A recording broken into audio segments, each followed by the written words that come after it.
Well, hi folks, just give you a quick look around things. Start off in the little polytunnel for a change. I've not been in here for a while to show you anything. We've got a few tomatoes growing. Cucumbers producing loads, if you can see. Got a few on there, one on there. And a few more to come, sort of immature ones. These aren't the giant, the big long ones. These are, I think they're called market more. Quite a small one, but nice tasting. Peppers, not done absolutely brilliant this year, I must admit. These are the mini varieties, which if you look, they sort of grow upright, like, rather than pointing down, which is a bit of a strange one. But one thing that has done quite well is the cayenne pepper chilies so far. Cayennetta they're called. They look a bit bigger than a normal cayenne, a bit bulkier, so they're not stupidly hot. And then onto the tomatoes, they're finally starting to ripen after such a long time. I'll just get round, I'll show you how many tomatoes we've got on. Absolutely tons, you know, bunches of them. And you can see I've cut most of the leaves off now, because all that does is just makes the soil dry out, and the tomatoes are about as big as they're probably going to get now. And all they just need to do is concentrate on ripening off. It'll show you, yeah, they're starting to ripen now, thankfully. But like I said, I've got absolutely tons, so they'll probably all come at once. Oh, one's dropped off. It's not necessarily sunshine they want, it's just a bit of warmth really. But anyway, that's the little polytunnel.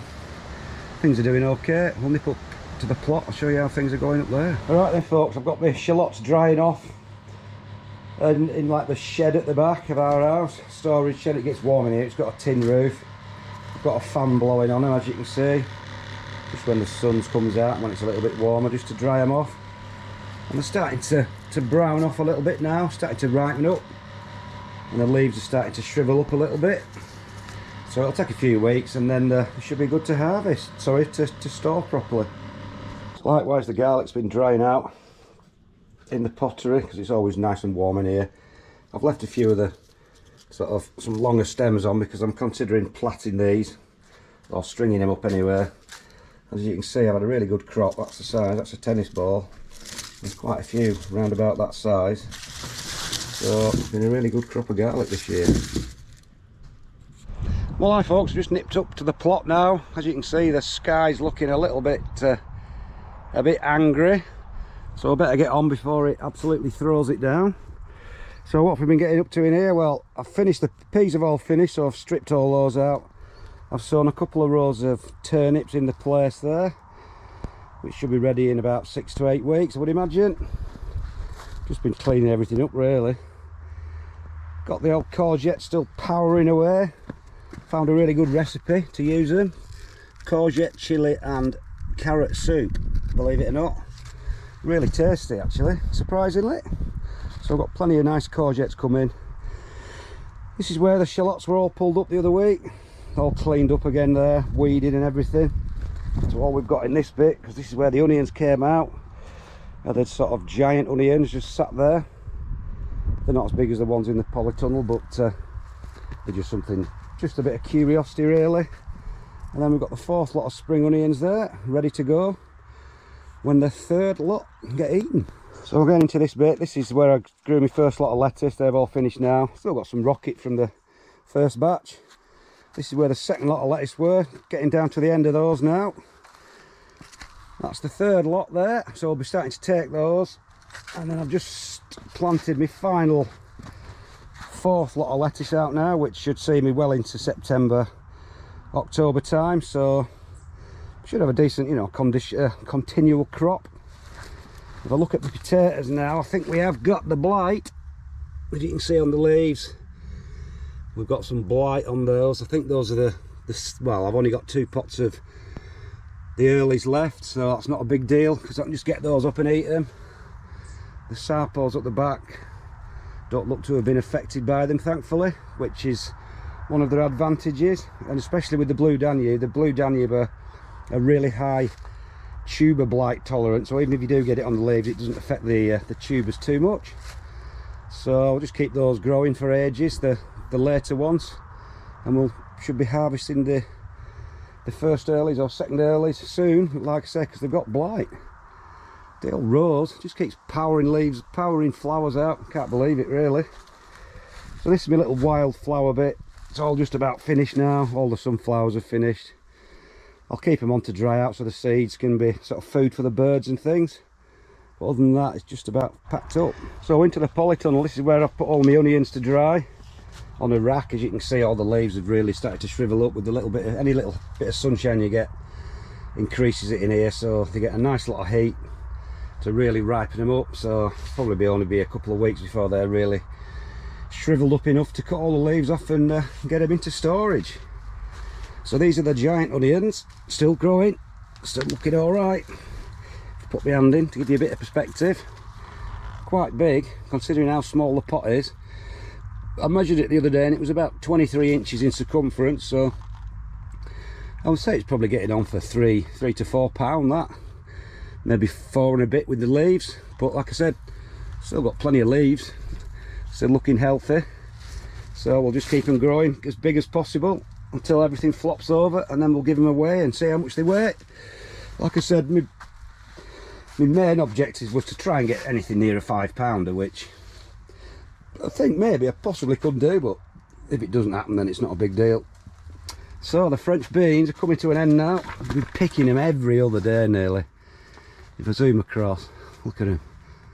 They're just hanging. Just getting carrier bags full of them. You come one day and you pick them all and then there's nothing there, and then 3 days later there's just bunches of them again, look. Cobra, like I said, Cobra, you can't beat them. Absolutely best French bean ever in my opinion. So we'll get a few of those picked and I'll show you what else is going on. So this is what's left of my flowers. I always consider crocosmia to be a sort of late summer, early autumn one, and to be honest, that's almost finished. If you look at the leaves, look at the flowers, they've nearly all come to the end. So I think that's Rudbeckia coming up there. So I think the season's sort of come to an abrupt end, to be honest. Everything seems to have flowered and then sort of stopped really quickly, but there's a few bits coming up now. These are more of a late season type perennial. A few more over there, so there might be an odd bit of other stuff that pops its head up. Had the worst sweet peas ever this year, don't know why. That's about it, look. I probably had 20 flowers all year. It's been absolutely terrible. First time I've ever had a complete disaster with sweet peas, so no idea why, but it's just one of those things. So into my last bit where I grow my ferns and stuff. Still loving these ferns, powering on through. This looks quite nice. I might put a few more in, like I keep saying, but I can't believe the size of these leeks this year. They're absolutely enormous, and it's only August. If you see them compared to that watering can there, that's a big watering can.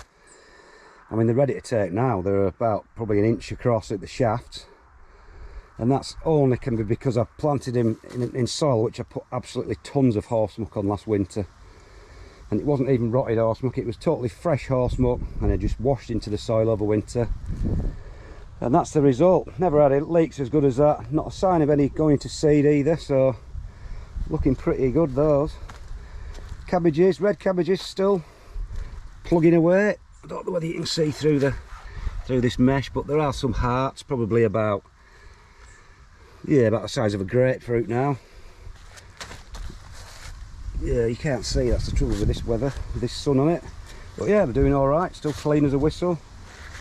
No caterpillars or anything, so doing pretty good. And the thing is with the red cabbage, they don't sort of explode quickly like green ones tend to do. When you get a sudden downpour, you know, they hold the shape because they're slower growing, so you can sort of keep them in all winter and just take them as you need them without any worry. A few straggling little shallots left now. These are just the spare ones I planted, so I've pulled all the rest up, so I might as well pull these up, to be honest. I just haven't bothered yet. Alright then folks, I think that's about it really. Middle of August now. Looks like it's going to absolutely tip it down. Things are just about coming to an end at the plot now. There's a few bits and bobs hanging on, but most of the stuff's finished. And we should be just looking at the autumn stuff now. So anyway folks, that's about it. See you later.